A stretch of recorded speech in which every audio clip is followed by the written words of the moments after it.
do you think the $6 billion, and Ms. Rosenberg, will be only used for humanitarian purposes? You pretty much stated that, right? Even though the Iranian President Raisi said they will use it for whatever they want, whenever we need it. Do you not believe, is the Iranian president not to be trusted in his words? I would certainly not believe everything that the Iranian president says. Okay, so the Iranian president should not be believed in this case, or do you just pick and choose when you believe him and don't believe him? We don't trust the Iranians. We view them as an adversary. And okay, so why do you think then that the aid would not be used for other purposes? Do you understand what the term fungible means? You probably do. You're pretty educated, right? You know what fungible means? Okay, so if Iran has $50 million and they get $50 million, and they were going to use that $50 million for food, and then they get a new $50 million, they can use the new $50 million for food and use the old $50 million to buy weapons for terrorists. You get that, right, sir? So why don't you think that's going to happen if you don't trust them? Thanks very much for the question. So I have full confidence in the due diligence measures that Assistant Secretary Rosenberg has outlined for this money. It can only be used for. There's an expression up by me. There's a bridge in Brooklyn that I'd like to show you and see if you're interested in. That's just absurd, and I think you know it. And in your memoirs, you'll probably write it that way. What about the $10 billion from Iraq? That's not fungible either. That will be highly monitored, and we'll watch where every penny goes. So in terms of the due diligence, both of these sets of funds can only be used for humanitarian transactions. Sure. And we have a great deal in theory, in weak theory, against a regime that we don't trust, that we know is bombing Americans' forces and as we speak. $6 billion, you say, no, we love saying not one penny, not one penny, not one penny. Okay, is that permanent? Is that permanent, that not one penny of that $6 billion will go to Iran? As we've said, we do not expect this money to go anywhere anytime. Okay, so but can you guarantee me it's not permanent? It is permanent? What we've said, and this is based on U.S. law. So it's not. So really we should have said yet, not one penny yet has gone to the Iranian terrorist regime. That's more of a correct statement. Are the sanctions in Iran, we're stating that the sanctions in Iran now are stronger than during the previous administration, even though Iran's reserves went from $4 billion to God knows where, $80 billion. Even though that is a fact, you're going to sit there and tell me that, tell the world, that the sanctions today are stronger than they were under the previous administration, even though there's been a reversal of fortune. So this administration, we have not lifted any sanctions against Iran, and in fact, we have actually rolled out countless numbers of sanctions. Is it true that the amount of oil exported from Iran is nearly 10 times what it was 4 years ago? We continue to closely monitor oil exports. I'm asking you a question. Is it true or false? Is it true that the amount of oil being exported from Iran is nearly 10 times more than it was 4 years ago? The oil, even though you didn't change the sanctions. Mr. Chairman. Is that true? Mr. Congressman, the oil exports from Iran have fluctuated over time. There are a variety of reasons for that, but what does remain in place is all of our sanctions, which we continue to enforce. But the sanctions aren't working, clearly. In fact, they're 1/10 what they were before in enforcement. The International Atomic Energy Agency found many violations, okay, I was there, of the uranium enrichment taking place in Iran. Many violations. Can Iran be trusted to abide by those so-called rules that are trying to be worked out with the Biden administration with no surprise inspections in place? Thanks for the question. So the Biden administration has been clear that we will never let Iran get a nuclear weapon. One of the things that we have done is continue to encourage our partners and allies to press Iran to cooperate more fully with the IAEA. We engage regularly with the IAEA, and this is one of our top priorities. I hope so. Do you agree that Iran is the primary supporter of terrorism and supporting the #1 supporter of Hamas, Hezbollah, the Houthis, and behind the nearly 100 attacks on American forces in the last 2 months? We have minced no words about our concerns about Iran's support for terrorist groups. Okay, thank you. I yield back. Gentleman's time has expired, and per the ranking member's request, we will once again go to a Republican member on this side. The gentleman from Iowa, Mr. Nunn, is recognized for 5 minutes. Thank you, Mr. Chair. Appreciate the opportunity to have this conversation. I know everyone in this room is committed to protecting the United States, and I appreciate your public service and the bipartisan work on this committee to hold Iran accountable. There is work that needs to continue here, and this is one of the reasons we're in the Financial Services Committee today, because on October 7th, the attack on Israel was one of the most heinous elements that we've seen, and we can all agree that Iran was one of the primary funders for this attack to occur by Hamas. Challengingly, the United States has stalled in freezing Iran assets, though. The $6 billion in illegal oil sales, we have been good on this committee, and I'm proud to lead the commitment that we will never transfer that money to Iran. However, they are continuing to move an unprecedented amount of oil out of the country for sale through a ghost armada. We've been briefed on this in both the classified setting and the public setting, so today we'll talk at the unclassed level, but we understand that this amount of new funding, over $80 billion, or to put that in another term, 400% increase since these tough sanctions we've talked about, has actually increased. And it's precipitated a number of threats to the region, not just to Israel, but to our own forces right in the Middle East, areas where I have flown multiple combat operations out of, have received over 100 attacks, has been highlighted today in just the last weeks alone. And during my time as a counterintelligence officer, I personally witnessed the shady tactics of the Iranian regime and their work to combat U.S. interests in the region as well as our allies by undermining them through nefarious relationships with Hamas, Hezbollah, the Houthi rebels, and ultimately through the Iranian Revolutionary Guards Corps. So let's get started. I want to talk to you, Ms. Rosenberg. Talk to us about, first of all, how the Iranians are getting, you work on Treasury, how they're able to get oil out of Iran through these sanctions using ships that fly under false flag. Thank you very much for the question. Iran uses a variety of methods in order to try and earn money. I appreciate Talk to me specifically about the ships. Let's get to it. Using obscured means, front companies, a network of individuals who are not who they say they are. They look to flag registries and insurance providers that don't look That's an carefully. interesting point, particularly on the insurance providers. What has Treasury done to clamp down on these ships? Because ultimately, while they fly under false flags, the insurance companies ultimately are the ones where you have the ability to help stop this. What have you done to stop the insurance providers? If they have any touch point to U.S. jurisdiction, we have opportunities. Great. How many have we shut down?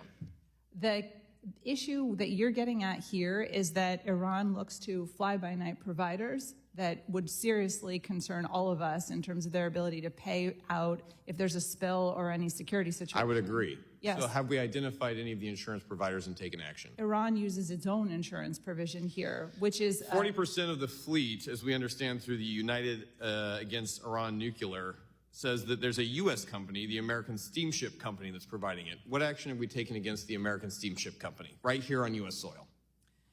Getting to your point, any U.S. person, insurance provider, ship broker, flagging authority, trader, anyone involved in the movement of Iranian oil has obligations and liabilities in our jurisdiction. I understand that. We all do. So what have you done to hold them accountable? On the specific entity that you asked about, I don't have an answer for you, and I'd be happy to follow up. Beyond the pale, we have asked this question multiple times. You are Treasury. What other U.S. entities are providing insurance to Iranian Ghost Fleet ships? None that I'm aware of. All right, I'm going to hold you to that. Let's follow up then. Mr. Paley, I want to talk with you on, are you aware that Iran has a history of freeing up funds to provide assistance to proxies in the region for terrorist purposes? Yes, we have long expressed our concern about Iran's support for. And so when we talk about the humanitarian aid piece, let's talk about the Turk Bank. It's gone before U.S. review. We have seen that Iran has a long history of taking money intended to help the Iranian people and use it to fund terrorism. Would you agree with that? We have long expressed our concerns about this, and that's why we have... Tell me a tangible action that you've taken to clamp down on this. Well, we have, first of all, worked very closely with our Treasury colleagues to ensure that strict due diligence... Agreed. Has it stopped any of the flow of oil? Because I've only seen increases. In terms of the flow of oil, we also have a series of actions that we continue to roll out to address these issues. In addition to sanctions, we also have diplomatic outreach to a variety of different countries when we are aware that they are involved somehow. Mr. Paley, I would like a listing of all the actions that have actually resulted in a reduction of oil flow out of Iran into terrorist groups. Thank you, Mr. Chair. I yield my time. Gentleman's time has expired, and I will remind everyone on the committee that they are able to submit through the chair questions in writing to our witnesses who are expected to respond in promptly. Now, finally, the long-awaited gentleman from Texas, Mr. Green, the ranking member, is recognized for 5 minutes before we will then move to a separate 2-minute closing. So, gentleman is recognized for 5 minutes and then an additional 2 minutes. Thank you very much, Mr. Chairman. I am going to read from an article that was printed on Tuesday, December 12, 2023, and ask that it be admitted in the record at a later time. My colleagues, this is not contained in the article, are concerned about fungibility, but it is selective fungibility.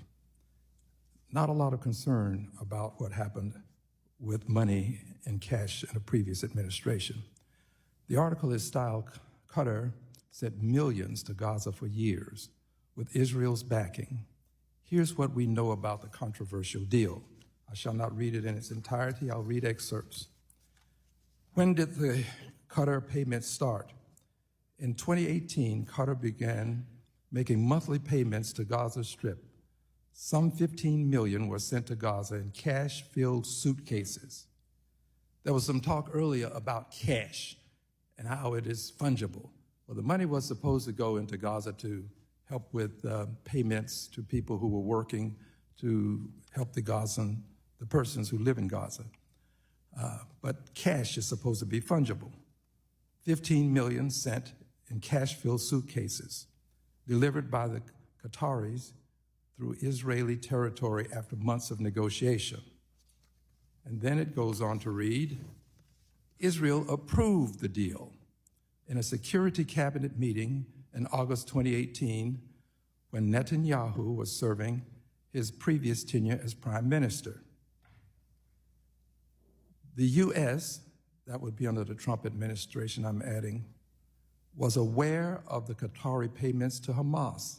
A former senior State Department official involved in the region told CNN on condition of anonymity due to the sensitivity of the matter. Goes on to read, Shlomo Brahm, a former deputy to Israel's national security advisor, told the New York Times that an empowered Hamas helped Netanyahu avoid negotiating over a Palestinian state, saying the division of the Palestinians helped him make the case that he had no partner for peace in Palestine, thus avoiding pressure for peace talks that could lead to the establishment of an independent Palestinian state. You see, this money was sent to Hamas or to the persons in Gaza because the PA, the Palestinian Authority, was withholding making payments. And as a result, this money was to fill in this gap. Now, here's what Naftali Bennett said, a former Israeli prime minister, told CNN Sunday that after years of flagging his concerns to Netanyahu when he was prime minister of education, this is Bennett, he stopped the suitcase transfers when he became prime minister in 2021. And here's an exact quote from him. I stopped the cash suitcases because I believe that horrendous mistake to allow Hamas to have all these suitcases full of cash that goes directly to reordering themselves against Israelis. This is the exact quote. Why would we feed them cash to kill us? Bennett asked. Continuing. Qatar denies those funds were intended for Hamas, saying they were meant as aid to salaries of workers in the besieged enclave. So friends, under the theory of fungibility given to us today by my colleagues, when you give money to workers that Hamas might normally have to use from its coffers, now you have aided Hamas. And the United States was aware of all of this under the Trump administration. I'm bringing this to our attention for many reasons, but my principal reason is this. I believe in a two-state solution. I believe in it so strongly that I have a resolution that I have filed indicating that we should have a state for the Palestinians. We have filed such a resolution to benefit the Israelis. I support Israel. I voted for more than $50 billion to support Israel. But I think it's time for us to have a Palestinian state, and I regret that Mr. Netanyahu has thwarted these efforts. The gentleman's time has expired, and now we will put 2 minutes on the clock for you to have a closing statement. But 1 minute. I think we agreed on one each. Discretion of the chair. I'm giving you up to 2 minutes. How about that? Well, but is that because you will have two as well? It will be even. Okay. Well, I don't mind it being even. It's just that It will be even. The gentleman is recognized for 1 minute all right, for then a I'll closing take a part of statement. my 1 minute to say this. We agreed on 1 minute. And if you want to change what we agreed to, I think you should at least respect me enough to say, let's change the agreement and make it two. That was our agreement, 1 minute. And which is why I'm saying 1 minute. I was attempting to be charitable to give the gentleman up to 2 minutes, but in respect for our handshake agreement, the gentleman will be recognized for 1 minute. I greatly appreciate the chair honoring our handshake agreement. Friends, as you can see, these issues can become quite contentious. But here's where we are. Fungibility is something that was contemplated, I am sure, when these protocols, these rules, these laws were drafted. I don't know how you can contend that people can't process funds in this way. But here's the point. We still want to provide humanitarian assistance to people who need it. I support this humanitarian assistance. But what I don't support is empowering Hamas, as Mr. Netanyahu did, so that Hamas could be the perfect enemy. He could utilize Hamas because Hamas wants to destroy Israel and say, I can't negotiate for peace. We can't have a two-state solution because Hamas is not amenable to that kind of peace talk. That is what I'm opposed to, and I yield back the balance of my time. Gentleman's time has expired. Now I'll recognize myself for a 1 minute close. You have both said today that keeping money in Iraq was a benefit to Iran. So are we to assume that Iran did not support the transfer to Oman and other jurisdictions? I didn't think so. It's clear that the transfer was at the request of Iran to the Biden administration. Ms. Rosenberg said that she couldn't tell us or wouldn't tell us today in an open setting if there had been problems with the transactions out of Oman. The two transactions out of Oman that have been acknowledged. And the way I understand it, saying yes or no is not classified. But I guess if the answer is yes, you apparently didn't want to confirm that on the record. I expect a follow-up in a classified statement, in a statement setting, for all of us to understand why this is classified. Additionally, Ms. Rosenberg spoke at length about the controls of the Europeans, but the Europeans do not have control over money in Oman or Qatar. Mr. Paley repeatedly said to Ms. Garcia that there have not been any transactions. To be clear, Ms. Rosenberg said there have been 2 transactions with money in Oman and that there were problems, and she would not answer that. So what I think he meant to say is that there have not been any transactions yet using the money out of Qatar. And finally, we sent a very narrow document request on the waiver issue to Treasury that remains outstanding. Ms. Rosenberg, I expect that Treasury will produce an outstanding documents quickly. It's my duty to inform everybody that if you have additional questions if that all members will have 5 legislative days within which to submit additional written questions for the witnesses to the chair, which will be forwarded to the witnesses for the response. I ask our witnesses to please respond as promptly as you are able, and this hearing is adjourned.